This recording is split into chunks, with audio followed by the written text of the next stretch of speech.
ഭഗവദ്ഗീതേ ഭവദ്വേഷിണീ യം ഹി ന വ്യതയന്ത്യേതേ പുരുഷം പുരുഷർഷഭ സമദുഃഖസുഖം ധീരം സോമൃതത്വായ കൽപ്പതേ. ഓം അമൃതേശ്വരിയേ നമഃ. ഓം അമൃതേശ്വരിയേ നമഃ. ഓം അമൃതേശ്വരിയേ നമഃ. ധ്യായാമോ ധവളാവകുണ്ഠനവതീം തേജോമയീം നൈഷ്ഠികീം സ്നിഗ്ധാപാംഗവിരോഹിണീം ഭഗവതീം മന്ദസ്മിതശ്രീമുഖീം വാത്സല്യാമൃതവർഷിണീം സുമധുരം സങ്കീർത്തനാലാപിനീം ശ്യാമാംഗീം മധുസിക്തസൂക്തിം അമൃതാനന്ദാത്മികാമീശ്വരീ. സർവേശ്വരിയായ അമ്മയുടെ പാതാരവിന്ദങ്ങളിൽ ഈയുള്ളവൻ്റെ അനന്തകോടി പ്രണാമങ്ങൾ. എല്ലാ അമ്മയുടെ പൊന്നാമന മക്കൾക്കും ഇനിയൊരു നമസ്കാരം. നമ്മൾ ഗീതാനുസന്ധാനത്തിൽ കഴിഞ്ഞ ക്ലാസ്സിൽ രണ്ടാമത്തെ അധ്യായം സാംഖ്യയോഗം 14 വരെ ശ്ലോകങ്ങളാണ് നമ്മൾ കണ്ടത്. ഇപ്പോൾ നമ്മൾ ചർച്ച ചെയ്തുകൊണ്ടിരിക്കുന്നത് ആ ഭാഗം ഏതാണ് എന്ന് വെച്ച് കഴിഞ്ഞാൽ അത് ജീവിതത്തിലെ സുഖദുഃഖങ്ങളെ എങ്ങനെയാണ് കാണേണ്ടത്, എങ്ങനെയായാൽ നമുക്ക് സുഖദുഃഖങ്ങൾക്ക് അപ്പുറം നമുക്ക് പോകാൻ സാധിക്കും, അതിനെന്തെല്ലാമാണ് ഇതൊക്കെ ജീവിതത്തിൽ മനുഷ്യനെ ഉലച്ച് തകർത്ത് വീഴ്ത്തുന്ന കാര്യങ്ങളാണ്. ദുഃഖാനുഭവങ്ങളാണ് മനുഷ്യനെ കൂടുതലും ഭയപ്പെടുത്തുന്നതും ജീവിതത്തിൽ നൈരാശ്യം ബാധിക്കുന്നതും എല്ലാ പ്രശ്നങ്ങൾക്കും എല്ലാം കാരണമായിട്ട് ദുഃഖാനുഭവങ്ങൾ നിൽക്കുകയാണ്. അപ്പോൾ അതിനെയൊക്കെ എങ്ങനെയാണ് നമ്മൾ ജീവിതത്തിൽ കാണേണ്ടത് എന്നാണ് ഈ ശ്ലോകങ്ങൾ പറയുന്നത്. ഇവിടെ 15ാമത്തെ ശ്ലോകം നമുക്ക് നോക്കാം. യം ഹിന വ്യതയന്ത്യേതേ പുരുഷം പുരുഷർഷഭ സമദുഃഖ സുഗന്ധീരം സോം അമൃതത്വായ കൽപ്പതേ. പുരുഷർഷഭ എന്ന് പറഞ്ഞു കഴിഞ്ഞാൽ പുരുഷശ്രേഷ്ഠനായ അർജുന, ഏതേ ഇവ എന്ന് പറഞ്ഞാൽ ഇന്ദ്രിയ വിഷയങ്ങൾ, സമദുഃഖസുഖം സുഖദുഃഖങ്ങളെ തുല്യമായി കരുതുന്നവരും, ധീരം യം പുരുഷം ധീരനുമായ ഏതൊരു പുരുഷനെ ന വ്യതയന്തി ദുഃഖിപ്പിക്കുന്നില്ലയോ, സ അമൃതത്വായ അവൻ ആത്മസാക്ഷാത്കാരത്തിന് അഥവാ മരണമില്ലാത്ത അവസ്ഥയ്ക്ക് കൽപ്പതേഹി യോഗ്യനായി ഭവിക്കുന്നു. അപ്പം മരണമില്ലാത്ത അവസ്ഥയെപ്പറ്റി ഇവിടെ സൂചിപ്പിക്കുകയാണ്. അടുത്ത ശ്ലോകം കൂടി നോക്കാം. നാസതോ വിദ്യതേ ഭാവ നാ ഭാവോ വിദ്യതേ സതഃ ഉഭയോരപി ദൃഷ്ടോന്ത സ്തനയോ തത്വദർശിഹി. അസതഃ അസത്തിന് ഇല്ലാത്തതിന്, ഭാവ ന വിദ്യതേ ഭാവം അഥവാ ഉണ്ട് എന്ന അവസ്ഥ ഇല്ല, ഇല്ലാത്തതിന് ഉണ്ട് എന്ന അവസ്ഥയില്ല. സതഃ അഭാവ ന വിദ്യതേ സത്തിന് അഥവാ ഉള്ളതിന് ഇല്ലാതാകുന്ന അവസ്ഥയുമില്ല. അനയോഹോ ഉഭയോഹോ അപി ഇവ രണ്ടിൻ്റെയും, അതായത് സത്തിൻ്റെയും അസത്തിൻ്റെയും എന്നുവെച്ചാൽ ഉണ്ട് എന്നുള്ളതിൻ്റെയും ഇല്ല എന്ന അവസ്ഥയുടെയും രണ്ടിൻ്റെയും അങ്ങനെ ഇല്ലാതാകുന്ന അവസ്ഥയും ഇല്ല. അന്തഃ ഈ രണ്ടിൻ്റെയും അവസ്ഥ സത്ത് അസത്ത്. അന്തഃ അതിൻ്റെ പരമരഹസ്യം എന്താണെന്ന് വെച്ചാൽ തത്വദർശിഭിഹി ദൃഷ്ട തത്വദർശികളാൽ അറിയപ്പെടുന്നതുമാകും. ഇത് രണ്ടിൻ്റെയും സത്തിൻ്റെയും അസത്തിൻ്റെയും ഒക്കെ പരമമായ രഹസ്യം, അത് എപ്പോഴും രഹസ്യമായിട്ട് ഇരിക്കുകയാണ്. എന്നുവെച്ചാൽ വളരെ സൂക്ഷ്മ ദൃക്കുകൾക്ക് മാത്രം, അല്ലെങ്കിൽ സൂക്ഷ്മമായിട്ട് അതിനെപ്പറ്റി അറിയുന്നവർക്ക് മാത്രം, അങ്ങനെയുള്ള തത്വദർശികൾ അവർക്ക് ഇത് അറിയപ്പെടുന്നതാണ്, അവർക്ക് മാത്രമാണ് ഇത് അറിയപ്പെടുന്നത്. അതുകൊണ്ടാണ് രഹസ്യം എന്ന് പറയുന്നത്. തത്വദർശികളാണ്. തത്വദർശികൾ ഇത് അറിയുന്നു, അല്ലാത്തവർ അറിയുന്നില്ല. ലൗകിക ദൃഷ്ടിയുള്ളവർക്ക് പെട്ടെന്ന് അറിയാൻ സാധിക്കില്ല, കാരണം ഒരു സ്ഥൂല ബുദ്ധികളാണ്. അപ്പോൾ ആദ്യത്തെ ശ്ലോകത്തിൽ അത് പറയുന്നു പുരുഷർഷഭ എന്ന് പറഞ്ഞ പുരുഷശ്രേഷ്ഠനായ അർജുന. ഇവിടെ നമുക്കറിയാം അർജുനനെ ഇവിടെ ഒന്ന് ഉണർത്താൻ വേണ്ടിയിട്ടാണ് ഭഗവാൻ ഒന്ന് പുകഴ്ത്തുകയാണ്. വാക്കുകളിലൂടെ പുകഴ്ത്തുന്നത് നമ്മുടെ ഉള്ളിലെ ഗുണങ്ങളെ ഉണർത്താൻ വേണ്ടിയിട്ടാണ്, അല്ലെ ഓർമ്മിപ്പിക്കുക. നമ്മുടെ ഉള്ളിലത്തെ ഗുണങ്ങൾ, എല്ലാവരുടെ ഉള്ളിലും നല്ല ഗുണങ്ങളുണ്ടാവും.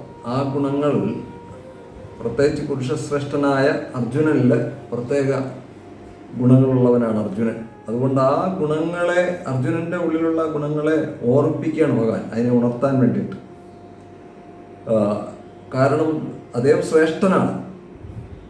ശ്രേഷ്ഠമല്ലാത്ത ഒരു പ്രവൃത്തിയും ഇതുവരെ ചെയ്യാത്തവനാണ് അർജുനൻ. ശ്രേഷ്ഠങ്ങളായ പ്രവൃത്തികളെ ഇഷ്ടപ്പെടുന്നവനും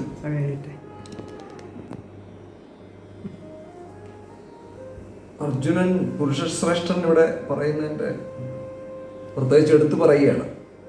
കാരണം പുരുഷന്മാരിൽ ശ്രേഷ്ഠനാണ് അദ്ദേഹം. നമ്മുടെ മലയാളത്തിൽ പറയുന്ന സാധാരണ പുരുഷൻ എന്നുള്ള അർത്ഥം സ്ത്രീ പുരുഷൻ എന്നുള്ള ലിംഗഭേദങ്ങളല്ല. ഇവിടെ ശ്രേഷ്ഠമായ ഗുണങ്ങളിൽ ഉറച്ചു നിൽക്കുന്നവനാണ് അർജുനൻ. നിശ്ചയബുദ്ധിയുള്ളവനാണ് അർജുനൻ. ധീരനാണ് അർജുനൻ.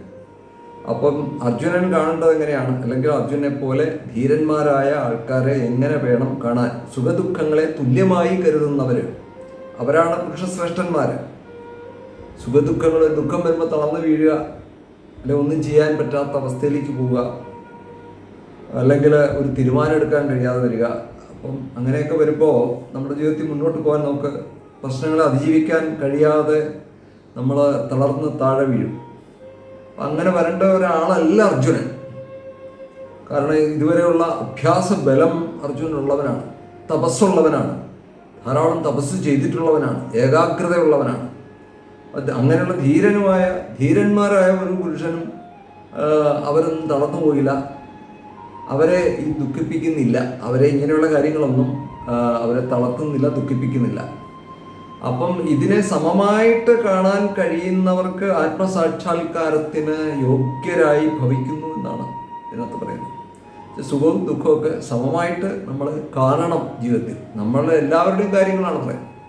എങ്ങനെയാണ് ജീവിതത്തിൽ ദുഃഖത്തെയും അല്ലെങ്കിൽ സുഖത്തെയും കാണുന്നത്? സുഖം വരുമ്പോൾ എല്ലാം മതിമറന്ന് പ്രവർത്തിക്കുക, ദുഃഖം വരുമ്പോൾ തളർന്ന് താഴെ വീഴുക, അങ്ങനെയല്ല വേണ്ടത്. ഇത് രണ്ടും അനുനിമിഷങ്ങൾ നമ്മുടെ ജീവിതത്തിൽ, എല്ലാവരുടെ ജീവിതത്തിൽ പുതിയ പുതിയ അനുഭവങ്ങളാണ് ഓരോ നിമിഷവും ഉണ്ടായിക്കൊണ്ടിരിക്കുന്നത്. സുഖം ദുഃഖം അങ്ങനെ മാറി മാറി വന്നുകൊണ്ടേയിരിക്കുകയാണ്. ഈ നിമിഷം സുഖമാണെങ്കിൽ അടുത്ത നിമിഷം ദുഃഖമാണ്. സുഖത്തിന് പിന്നാലെ ദുഃഖം, ദുഃഖത്തിന് പിന്നാലെ സുഖം, ഇങ്ങനെ വന്നുകൊണ്ടിരിക്കുകയാണ്. അപ്പോൾ അങ്ങനെ വരുമ്പോൾ ഇതിന് നമുക്ക് അതിനുള്ള നേരമേ കാണുള്ളൂ, ദുഃഖിക്കാനുള്ള നേരമേ കാണുള്ളൂ. ആ സുഖത്തിൻ്റെ നിമിഷത്തിൽ പോലും ദുഃഖത്തിൻ്റെ ഓർമ്മകളായിരിക്കും പിന്നീട് ഉണ്ടാകുക. അപ്പം സുഖാനുഭവം പോലും ശരിക്കും നമുക്ക് ആസ്വദിക്കാൻ കഴിയാതെ വരികയാണ് നമുക്ക് ഉണ്ടാകുന്ന അവസ്ഥ എന്ന് പറയുന്നത്. പിന്നെ നമുക്ക് ജീവിതത്തിൽ എന്തെല്ലാം സംഭവിക്കാം? ദുഃഖത്തിനും കാരണമായിട്ട്, അല്ലെങ്കിൽ സുഖത്തിന് കാരണമായിട്ട് ഇഷ്ടപ്പെട്ടവരുടെ അകൽച്ച വരികയാണെങ്കിൽ നമുക്ക് ദുഃഖം ഉണ്ടാവും.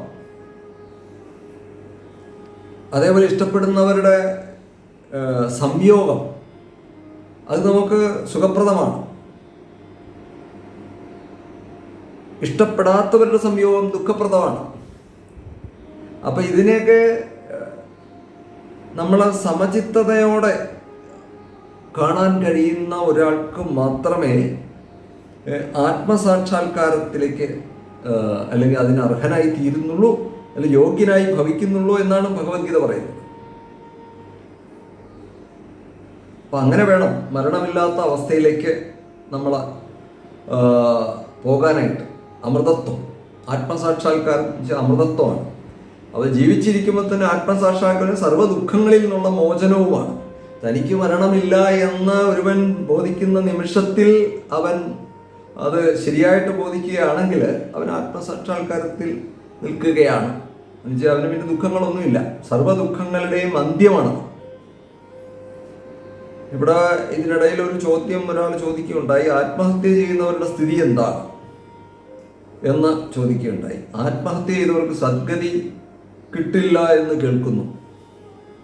ഇങ്ങനെ ഒരു ചോദ്യം നമ്മുടെ ഗീതാനുസന്ധാനം ഗ്രൂപ്പിൽ കണ്ടു. ഇതിൽ ആത്മഹത്യ ചെയ്യുന്നവരുടെ ഗതിയെപ്പറ്റി ഗീതയിൽ പറയുന്നില്ല. മറ്റ് ചില ഗ്രന്ഥങ്ങളൊക്കെ എടുത്തു കഴിഞ്ഞാൽ ചിലപ്പോൾ അതിലൊക്കെ പുരാണങ്ങളിലൊക്കെ പറയുന്നുണ്ട്. ഉദാഹരണത്തിന് ഭാഗവതത്തിലെ ഒരു സന്ദർഭത്തിൽ ഒരു കഥയായിട്ട് പറയുന്നു, ദുന്ദുകാരിയുടെ കഥ. ദുന്ദുകാരി ആത്മദേവൻ്റെയും ദുന്ദുളിയുടെയും പുത്രനായിട്ട് ദുന്ദുകാരി വരുന്നു. ആ ദുന്ദുകാരിയെ കൊണ്ട് അവൻ ഒരു വഴിപിഴച്ച സന്താനമായതുകൊണ്ട്, വഴിപിഴച്ച സന്താനമായതിന് അവൻ്റെ കാരണം കൊണ്ട് തന്നെ ആത്മദേവൻ നാടുവിട്ടു പോവുകയും ദുന്ദുകാരിയുടെ അമ്മ കിണറ്റിൽ ചാടി ആത്മഹത്യയും ഒക്കെ ചെയ്യുന്നുണ്ട്.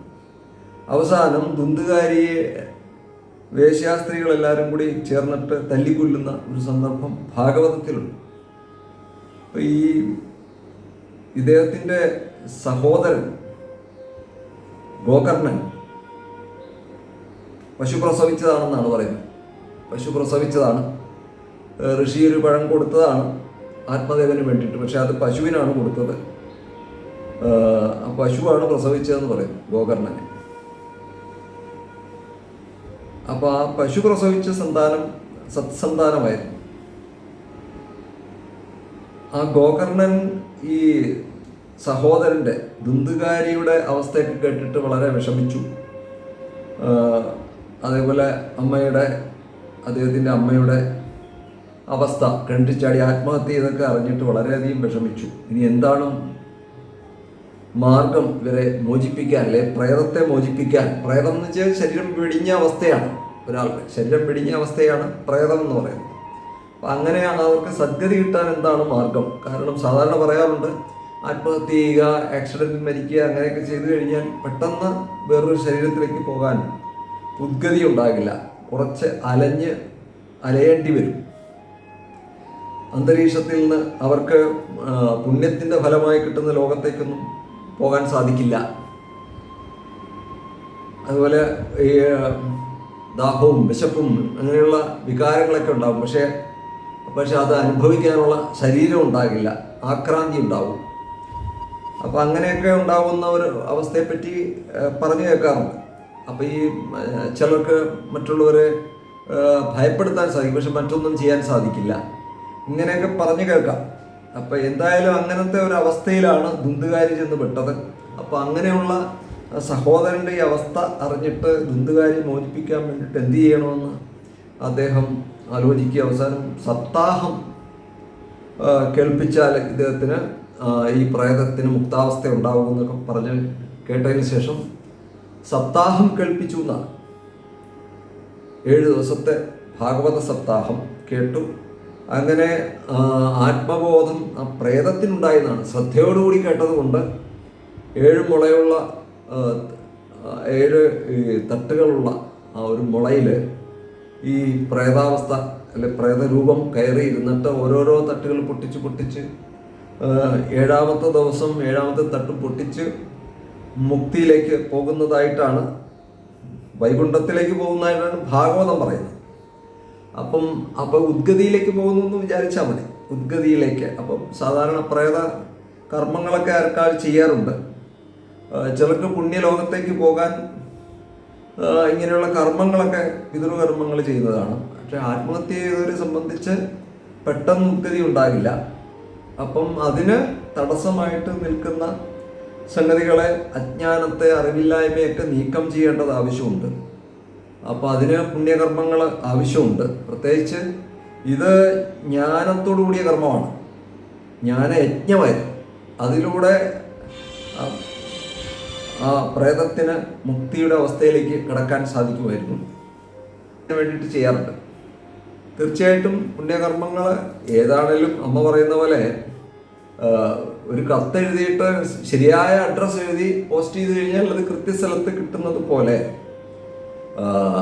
പോസ്റ്റ് ചെയ്യണം, വേണ്ട പോലെ എഴുതണം. അഡ്രസ്സ് എഴുതാതെ പോസ്റ്റ് ചെയ്ത് കഴിഞ്ഞാൽ കിട്ടത്തില്ല. അപ്പം കൃത്യമായിട്ട് ആ ഭാവം സങ്കല്പിച്ചുകൊണ്ട് ചെയ്തു കഴിഞ്ഞാൽ അതിനൊക്കെ കുറച്ച് ഫലങ്ങൾ ഉണ്ടാകും, അങ്ങനെയൊക്കെ ചെയ്തു കഴിഞ്ഞാൽ എന്ന് പറയുന്നുണ്ട്. പക്ഷെ മറ്റു രീതിയിലും പറഞ്ഞു കേൾക്കാറുണ്ട്, അവനവൻ ചെയ്ത കർമ്മങ്ങളുടെ ഫലങ്ങളാണ് എല്ലാവരും കൊണ്ടുപോകുന്നത്. പുണ്യകർമ്മവും പാപകർമ്മവും ഒക്കെ അതിൽ ബാധകമാണ്. അതിനെപ്പറ്റി നമ്മൾ കൂടുതൽ ഇനിയും മനസ്സിലാക്കേണ്ടി വരും. അത് ഗീതയിൽ നമുക്ക് പോകുമ്പം കൂടുതൽ കാര്യങ്ങൾ മനസ്സിലാക്കാൻ സാധിക്കും എന്നുള്ളത് ഉറപ്പാണ്. അത്ര കർമ്മങ്ങളുടെ സൂക്ഷ്മമായ ഗതികളെപ്പറ്റി നമുക്ക് മനസ്സിലാക്കാം. പക്ഷെ ആത്മഹത്യ ചെയ്തവരുടെ സ്ഥിതി ഇങ്ങനെയൊക്കെയാണെന്ന് പറയപ്പെടുന്നു. ഒരു കൂരിരുട്ടിൻ്റെ നരകാവസ്ഥയിൽ, അതൊക്കെ തന്നെ നരകാവസ്ഥയാണ്. ശരീരം കിട്ടാതെ അലയുന്ന അവസ്ഥ എന്ന് പറയുന്നത് നരകാവസ്ഥയാണ്. അപ്പോൾ അത് താൽക്കാലികമാണ്. ഏതൊരാളെ സംബന്ധിച്ചും ഇങ്ങനത്തെ അവസ്ഥയൊക്കെ താൽക്കാലികമാണ്. കുറേ കാലം നിൽക്കും, കുറച്ചു കാലം മറ്റുള്ളവരെ അപേക്ഷിച്ച് ദീർഘകാലം നിൽക്കും എന്ന് വേണമെങ്കിൽ പറയാം. ഒരിക്കലും സദ്ഗതി കിട്ടില്ല എന്നൊന്നും പറയാൻ സാധിക്കില്ല. കാരണം അതിനുള്ള അനുകൂലമായ സാഹചര്യങ്ങൾ വരാൻ കാത്തു നിൽക്കേണ്ടി വരും. ചിലപ്പോൾ ജന്മങ്ങൾ വേണ്ടി വന്നേക്കാം, അത്രയേ ഉള്ളൂ. അല്ലാണ്ട് ഉറുമ്പിന് പോലും മോക്ഷം അത് കടക്കാനുള്ള അർഹതയുണ്ട് എന്ന് സങ്കല്പിക്കുന്ന ഒരു സംസ്കാരമാണ് ഭാരതത്തിൻ്റെ സംസ്കാരം. അപ്പോൾ അത് ക്രമേണ അതിലേക്ക് എത്തും. പാപവും പുണ്യഫലവും ഒക്കെ അനുഭവിച്ച് ആ ജീവൻ ശുദ്ധീകരണം നടന്നുകൊണ്ടിരിക്കണം. അങ്ങനെ മനഃശുദ്ധീകരണം, ചിത്തശുദ്ധി ഉണ്ടായി അവസാനം തത്വം ഗ്രഹിച്ച് ആണ് മോക്ഷത്തിലേക്ക് എല്ലാവരും പോകുന്നത്. അല്ലെങ്കിൽ ശാശ്വതമായ ദുഃഖനിവൃത്തിയിരിക്കും. മോക്ഷം എന്ന് പറയുമ്പം മരിച്ചിട്ട് കിട്ടുന്ന ഏതോ ലോകമാണെന്ന് ചിലർ തെറ്റിദ്ധരിക്കാനിടവുണ്ട്. പക്ഷെ അതല്ല. ശരിക്കും ഭാരതത്തെ സംബന്ധിച്ച് മോക്ഷം എന്ന് പറഞ്ഞു കഴിഞ്ഞാൽ ജീവിച്ചിരിക്കുമ്പോൾ തന്നെ ആത്മജ്ഞാനത്തിൽ എത്തിച്ചേരുന്ന അവസ്ഥയാണ്. തനിക്ക് മരണമില്ല എന്നറിയുന്ന അവസ്ഥയാണ്. താൻ ജനന മരണങ്ങളില്ലാത്ത നിത്യനായ ആത്മാവാണ് എന്ന് അറിയുന്ന അവസ്ഥയാണ്. ആത്മസ്വരൂപത്തെ തിരിച്ചറിയുന്ന അവസ്ഥയാണ്. താൻ ആരാണെന്നുള്ള തിരിച്ചറിവുണ്ടാകുന്നത് അപ്പോഴാണ്. അതുവരെ അതാണ് മുക്താവസ്ഥ, ജീവൻ മുക്തി.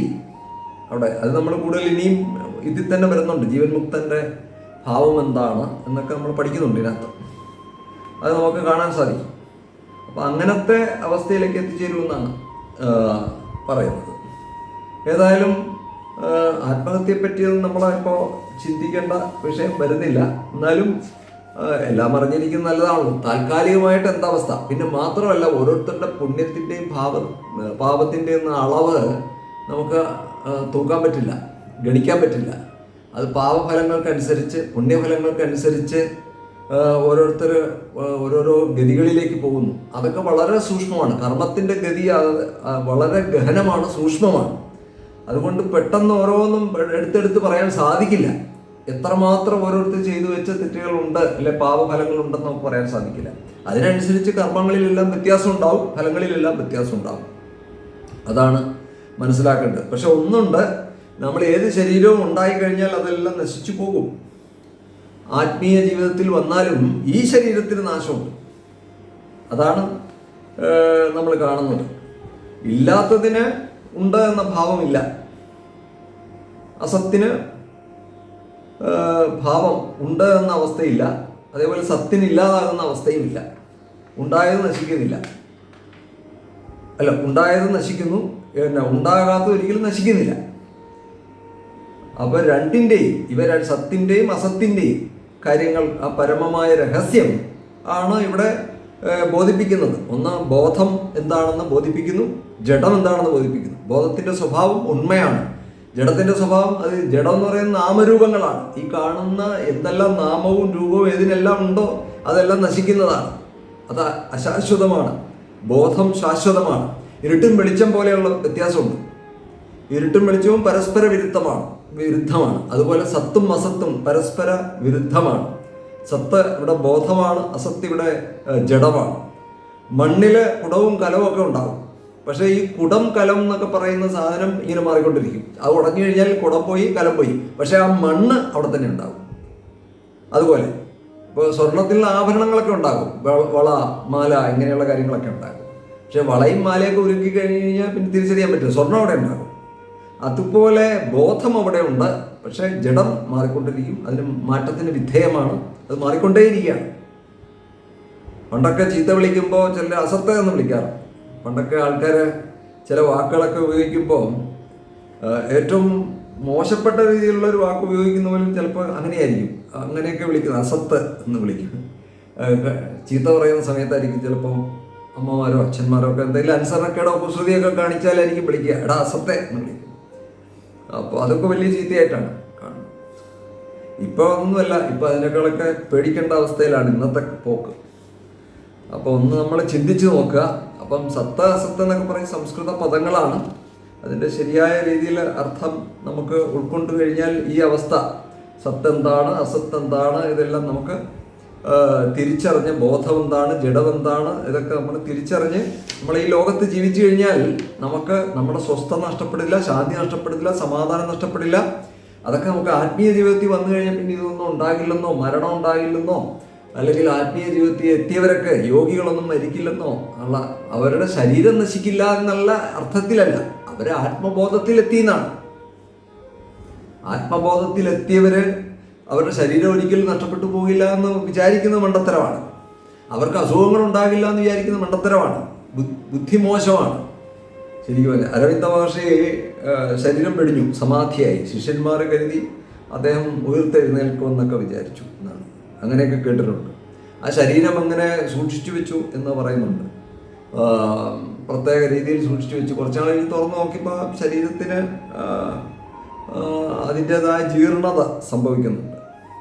അപ്പോൾ ഇതൊന്നും ഏത് ശരീരമാണെങ്കിലും, യോഗിയുടെ ശരീരമാണെങ്കിലും ആ ജീർണത ആ ശരീരത്തിനുണ്ടാകുന്നുണ്ട്.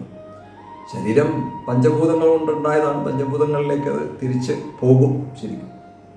അപ്പം ഇത് ശാശ്വതമായിട്ട് ഉള്ള ശരീരമൊന്നുമല്ല. ഈ ശരീരം ശാശ്വതമല്ല, നമ്മുടെ ഒരു ശരീരവും ശാശ്വതമല്ല. അപ്പം അങ്ങനെ നമ്മൾ ഗ്രഹിക്കുക തന്നെ വേണം. ഇതിന് രോഗം വരുന്നില്ലെന്നോ, വൃദ്ധാവസ്ഥ വരുന്നില്ലെന്നോ, മരണപ്പെടില്ലെന്നോ ഒന്നും അർത്ഥമില്ല. പക്ഷേ ആത്മാവിന് ഇതൊന്നും സംഭവിക്കുന്നില്ല. ഈ ബോധത്തിന് ഇതൊന്നും സംഭവിക്കുന്നില്ല. ബോധത്തിന് ജീർണത സംഭവിക്കുന്നതേ ഇല്ല. അത് ശാശ്വതമാണ്, അതാണ് താനെന്ന് തിരിച്ചറിവാണ് നമുക്ക് വേണ്ടത്, അല്ലാണ്ട് മറ്റൊന്നുമല്ല. ഈ തിരിച്ചറിവിലാണ് മഹാത്മാക്കൾക്ക് മരണമില്ല എന്ന് പറയുന്നത്, അല്ലാണ്ട് അവരുടെ ശരീരം നശിക്കില്ല എന്നുള്ള അർത്ഥത്തിലല്ല ചിലരങ്ങനെ എടുക്കുന്നു. സുഖവും ദുഃഖവും എന്നൊക്കെ പറയുന്നത് ഓരോരുത്തർക്കും ഓരോ വിധത്തിലാണ്. നമ്മളതിനെ എങ്ങനെയാണ് ജീവിതത്തിൽ വരുന്ന സാഹചര്യങ്ങളെ എങ്ങനെ കാണുന്നു എന്നുള്ളതിനെ ആസ്പദമാക്കിയിട്ടാണ് സുഖ ദുഃഖങ്ങൾക്കെല്ലാം നിലനിൽപ്പ്. ഒരു സാഹചര്യത്തിൽ നമ്മൾ എങ്ങനെ അതിനെ പ്രവർത്തിക്കുന്നു എന്നുള്ളതാണ്. ഇപ്പോൾ ഒരാൾക്ക് സുഖം തോന്നുന്ന സാധനം വേറെ ആൾക്ക് സുഖം തോന്നണമെന്നില്ല, അയാൾക്ക് ദുഃഖമായിരിക്കും ആ സമയത്തുണ്ടാകുക. അതേസമയം വേറെ ആൾക്ക് ദുഃഖം തരുന്ന അവസ്ഥ മറ്റൊരാൾക്ക് സുഖമായിട്ട് അനുഭവപ്പെടാം. ഒരു കഥ കേട്ടിട്ടുണ്ട്. ഒരു മത്സ്യവില്പനക്കാരി, അവർ മത്സ്യം വിൽക്കാൻ പോയതാണ്. അങ്ങനെ വളരെയധികം വിൽപ്പനയൊക്കെ കഴിഞ്ഞ് വന്നപ്പോൾ വളരെയധികം താമസിച്ചു പോയി. പെട്ടെന്ന് ഇടിയും മഴയൊക്കെ വന്നു. പെട്ടെന്ന് സ്നേഹിതയുടെ വീട് തൊട്ടടുത്തായിരുന്നു, വരുന്ന വഴിക്കായിരുന്നു. അതിലേക്ക് കയറി. അവരൊരു പൂക്കാരിയായിരുന്നു, പൂ വിൽപ്പനക്കാരിയായിരുന്നു. അപ്പോൾ ഇടിയും മഴയും ഒന്നും നിൽക്കാത്തതുകൊണ്ട് ഇവർക്ക് പുറത്തേക്ക് പോകാനും പറ്റുന്നില്ല, വീട്ടിലേക്ക് പോകാനും പറ്റുന്നില്ല. അപ്പം പൂക്കാരി പറഞ്ഞു, എന്നാൽ പിന്നെ ഇന്ന് അവിടെ തങ്ങാം, എന്നിട്ട് നാളെ രാവിലെ പോയാൽ മതി. മഴയൊക്കെ, ഈ ശക്തമായ മഴയും ഇടിയും മിന്നലും ഒക്കെ ഉണ്ട്. അപ്പോൾ ഇതെല്ലാം ഇന്നിവിടെ തങ്ങിക്കിടക്കുക, എന്നിട്ട് നാളെ പോകാം എന്ന് പറഞ്ഞ് സ്നേഹിത അവരെ പിടിച്ച് അവിടെ വച്ചു. അങ്ങനെ അവർക്ക് കിടക്കാനൊക്കെ സ്ഥലമൊക്കെ കൊടുത്തു ഉള്ള ആ സ്ഥലത്ത്. പക്ഷേ ഇവർക്ക് ഉറക്കം വരുന്നില്ല. കാരണം എന്താണെന്ന് വെച്ചാൽ പൂക്കടക്കാരിയുടെ വീടാണല്ലോ, അവിടെ പൂവ് നിറച്ചുണ്ടായിരുന്നു. ആ പൂവിൻ്റെ മണം കൊണ്ട് ഇവർക്ക് ഉറക്കം വരുന്നില്ല. അപ്പോൾ ഇവരാണെങ്കിൽ മത്സ്യവില്പനക്കാരിയാണ്. ഇവര് അതിൻ്റെ ഗന്ധം ഏറ്റാണ് ദിവസവും ഉറങ്ങിക്കൊണ്ടിരിക്കുന്നത്. അപ്പോൾ പൂവിൻ്റെ മണം അവർക്ക് അസഹ്യമായിട്ട് തോന്നുകയാണ്. അപ്പോൾ ഇവരെന്ത് ചെയ്തു, ഉറക്കം വരാതെ തിരിഞ്ഞും മറിഞ്ഞും കിടക്കുമ്പം കൂട്ടുകാരി ചോദിക്കുന്നുണ്ട്, നിനക്കെന്താ ഉറക്കം വരുന്നില്ല? ഇല്ല, എനിക്ക് ഉറക്കം വരുന്നില്ല, ഈ പൂവിൻ്റെ മണം കൊണ്ട് എനിക്ക് ഉറക്കം വരുന്നില്ല, ഉറക്കം കെട്ടുപോയിരുന്നു. അപ്പോൾ ഇനി എന്താ ചെയ്യുക? അപ്പോൾ എനിക്ക് ആ കൊട്ട ഇങ്ങനെ എടുത്തു തന്നു കഴിഞ്ഞാൽ, മത്സ്യം കൊണ്ടുപോകുന്ന കൊട്ടയുണ്ട്, അതെടുത്ത് തന്നു കഴിഞ്ഞാൽ ഞാനത് വെച്ച് കിടന്നുറങ്ങിക്കോളാം. അങ്ങനെ ആ കൊട്ട എടുത്ത് വെച്ച് വെള്ളം തളിച്ച് അതിൻ്റെ മണവും ഏറ്റ് കിടന്നുറങ്ങിയെന്നാണ്, സുഖമായിട്ട് കിടന്നുറങ്ങിയെന്നാണ്. അപ്പോൾ ഓരോരുത്തരുടെയും സുഖവും ദുഃഖവും ഒക്കെ ജീവിതത്തിൽ ഓരോ തരത്തിലാണ്, കാണുന്നതിനെ അനുസരിച്ചിട്ടാണ്. അവരതിനെ എങ്ങനെ കാണുന്നു എന്നുള്ളതിനെ അനുസരിച്ചിട്ട് മാത്രമാണ് സുഖദുഃഖാനുഭവങ്ങളൊക്കെ ജീവിതത്തിൽ ഉണ്ടാകുന്നത്. അതിനെ ഏത് രീതിയിൽ പ്രതികരിക്കുന്നു എന്നുള്ളതാണ് ഈ പ്രതികരണ സ്വഭാവം. അപ്പോൾ സുഖവും ദുഃഖവും എന്നുള്ളത് എല്ലാവർക്കും ഒരുപോലെയല്ല, എല്ലാവരും കാണുന്ന ഒരുപോലെയല്ല. അതിനെ കാണുന്ന രീതിക്കനുസരിച്ച് സുഖത്തിനും ദുഃഖത്തിനും എല്ലാം തന്നെ വ്യത്യാസം ഉണ്ടാകുന്നു എന്നുള്ളതാണ്. അത് നമ്മളെ എല്ലാം, ഇതൊക്കെ ജീവിതത്തിൽ സുഖവും ദുഃഖവും ഒക്കെ ജീവിതത്തിൽ നമ്മുടെ ഇഷ്ടാനിഷ്ടങ്ങൾക്കനുസരിച്ചും മനസ്സിൻ്റെ പ്രതികൂല അനുകൂല ഭാവങ്ങൾക്കനുസരിച്ചുമൊക്കെ ഇത് വ്യത്യസ്തപ്പെട്ടുകൊണ്ടേയിരിക്കുന്നു, മാറി മാറി വന്നുകൊണ്ടേയിരിക്കുന്നു. എന്തായാലും ഇത് രണ്ടും ലോകത്ത് ഉണ്ടായിക്കൊണ്ടേയിരിക്കുന്നു എന്നുള്ളത് സ്പഷ്ടമാണ്. ദുഃഖാനുഭവങ്ങളാണ് മനുഷ്യന് കൂടുതൽ. ലോകം ശോകഹതം ച സമസ്ത ലോകത്തിൽ ദുഃഖമേ ഉള്ളൂ എന്നാണ് പറയുന്നത്. കാരണം ദുഃഖാനുഭവങ്ങളാണല്ലോ നമ്മളെപ്പോഴും അത് ഓർമ്മപ്പെടുത്തിക്കൊണ്ടിരിക്കുന്നത്. അതിനെപ്പറ്റിയുള്ള ഭയമാണ്, ആശങ്കയാണ്, ഭാവിയെപ്പറ്റിയുള്ള ആശങ്കയാണ്. അതുകൊണ്ട് ദുഃഖാനുഭവം തന്നെയായിരിക്കും മുന്നോട്ട് നിൽക്കുക. ഇതിനെയൊക്കെ നമുക്ക് എങ്ങനെ അതിജീവിക്കാൻ പറ്റും? നമ്മൾ അതിജീവിക്കണമല്ലോ. അപ്പോൾ അതിനാണ് ഇതിനെയൊക്കെ ഭഗവാൻ ഈ അഭ്യാസം, എങ്ങനെയാണ് നമ്മുടെ ഇന്ദ്രിയങ്ങളെ നമ്മൾ അടക്കി നിർത്തേണ്ടത്, സുഖദുഃഖങ്ങളെ എങ്ങനെയാണ് സമചിത്തതയോടുകൂടി കാണുക എന്ന്, രണ്ടിനെ ഒരുപോലെ നമുക്ക് കാണാനുള്ള അവസ്ഥയിലേക്ക് നമ്മൾ അത് അഭ്യാസബലം കൊണ്ട് നേടിയെടുക്കണം എന്നാണ് ഭഗവാൻ പറയുന്നത്. അല്ലാണ്ട് വേറൊന്നുമല്ല. ഈ അഭ്യാസബലം നമുക്ക് ആവശ്യമുണ്ട്. അപ്പോൾ ഒരേ സാധനം നേരത്തെ പറഞ്ഞ പോലെ ഹിമാലയത്തിൽ കിടക്കുന്ന ചില ആൾക്കാർക്ക് കൊടും തണുപ്പ് അവർക്ക് ചിലപ്പം സുഖമായിട്ട് തോന്നും, ചൂട് ചിലപ്പോൾ സഹിക്കാനുണ്ടാവില്ല. ചിലർക്ക് നല്ല ചൂട് വന്നു കഴിഞ്ഞാൽ അവർക്ക് എല്ലാം ഭയങ്കര പ്രയാസമായിരിക്കും. AC ഇട്ടിട്ട് മൂടി പുതച്ച് കിടന്നുറങ്ങുന്നവരുണ്ട്, നല്ല ചൂടത്ത് പോലും. AC ഇട്ടിട്ട് അതിൻ്റെ ഉള്ളിൽ മൂടി പുതച്ച് കിടക്കും. അത് തണുപ്പുള്ള സമയത്ത് ഓടിച്ചെല്ല് ചെയ്യുന്നവരുണ്ട്. ഒന്ന് ആലോചിച്ച് നോക്കാം.